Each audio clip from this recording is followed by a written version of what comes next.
Bismillahirrahmanirrahim. Assalamualaikum warahmatullahi wabarakatuh.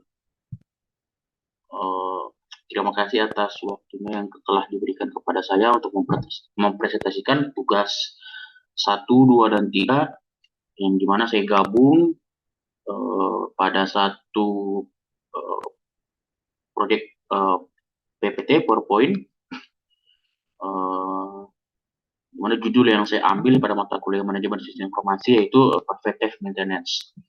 NIM saya G2T1 22008, nama Muhammad Fatir Ar-Ra'af Haris.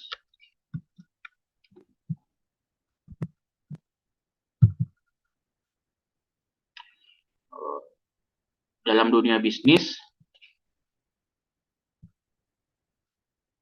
penerapan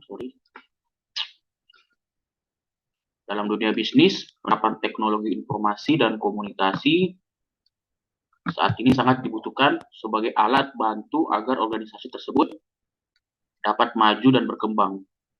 Hal tersebut dapat dibantu dengan kehadiran IT konsultan untuk mendukung roda bisnis perusahaan berputar secara efektif dan efisien. Nah, dari tugas pertama dan tugas 2 dan 3, saya menggabungkan pada satu rumusan masalah.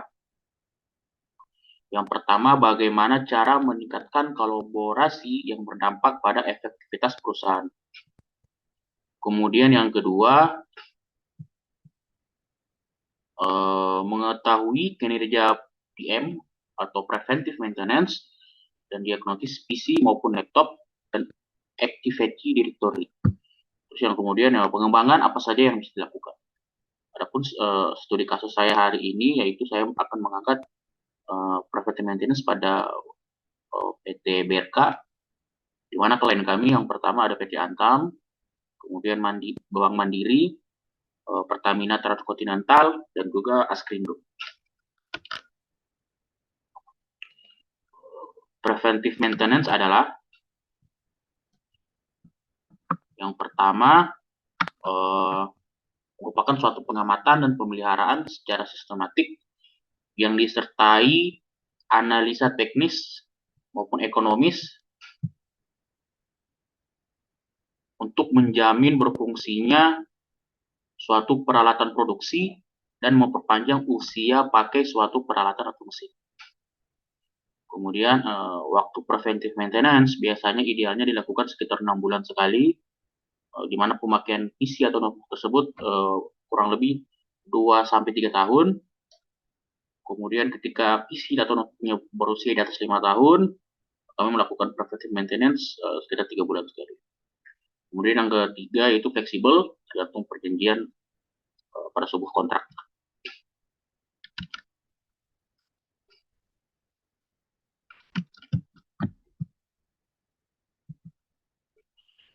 Selanjutnya,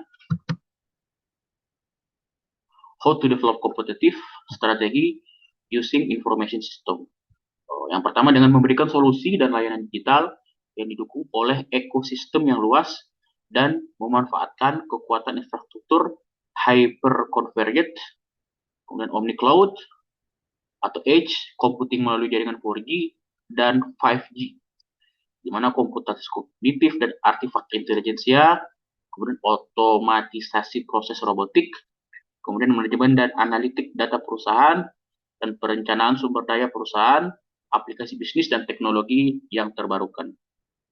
Di mana dalam mencapai komitmen ini, manajemen mengadopsi program-program yang pertama, manajemen untuk perbaikan yang berkesinambungan, kemudian kerjasama tim yang erat, kemudian program yang ketiga itu sistem manajemen mutu, kemudian yang keempat mengacu pada ketentuan peraturan yang relevan.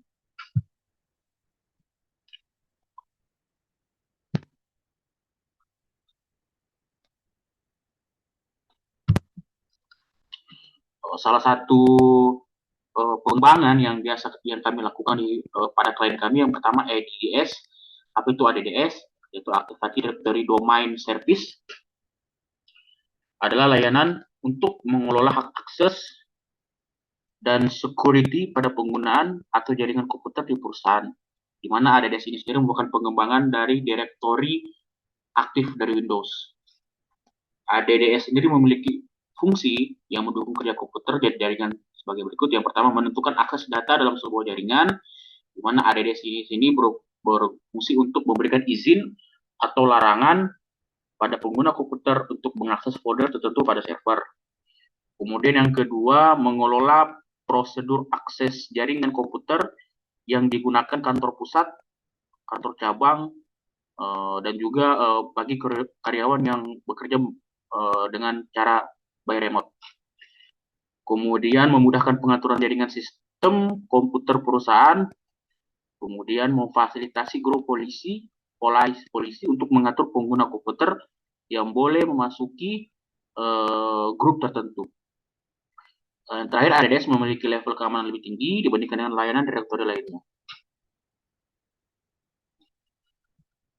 Kemudian sistem Configuration Manager atau SCCM berguna untuk mencegah masalah dan meningkatkan fitur dan memperbaiki fitur secara peer-to-peer system configuration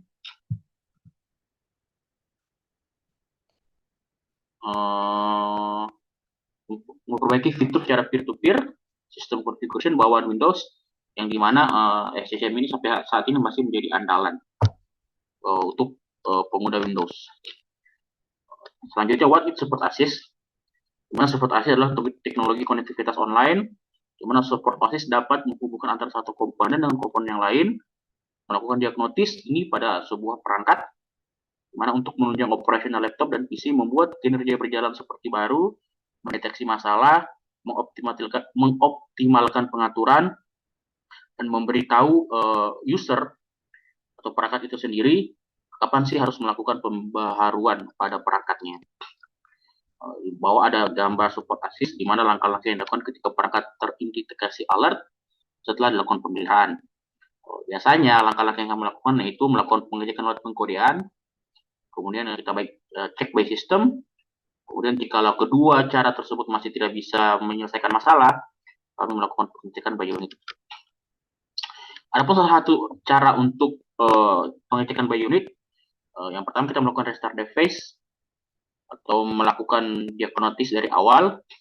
Kemudian yaitu kita melakukan swapping, di mana swapping itu adalah melakukan pembaruan atau pemutaran atau penukaran dua perangkat untuk mencari titik sebuah kesalahan pada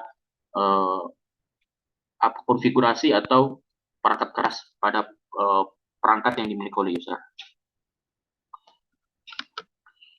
Selanjutnya, langkah-langkah yang pengembangan yang kami lakukan juga yaitu melakukan lisensi aktivatif, di mana pengertiannya secara umum yaitu pemberian izin dari pemilik dagang atau merek kepada pihak lain dengan suatu perjanjian dan syarat tertentu. Di mana manfaatnya sebagai berikut. Yang pertama, keamanan tingkat tinggi, fiturnya yang lebih lengkap, kemudian saling keterhubungan antara LAN-nya, di mana secara umum perangkat yang kami sering lakukan untuk melisensi yaitu Windows-nya atau sistem operation-nya, Kaspersky, antivirus, 7-Zip, kemudian pengelola dokumennya Office, dan juga ada printer. Langkah juga yang biasa kami lakukan yaitu melakukan pemeliharaan dan pengecekan perangkat keras di sistem komponen. Selanjutnya, pengembangan sesuai tugas chapter 3, pengembangan yang bisa kami lakukan yang pertama, pengembangan Internet of Things atau IoT dengan penggunaannya user hanya tinggal memasukkan jenis kualifikasi kerusakan yang dimana servernya terhubung langsung ke DSE atau desktop support engineer.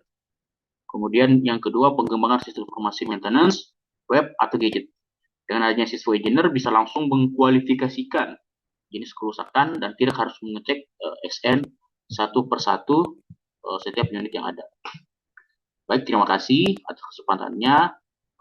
Sekian tugas Meet yang saya bawakan. Adapun kurangnya mohon dimaafkan. Wabillahi taufiq wal hidayah. Wassalamualaikum warahmatullahi wabarakatuh.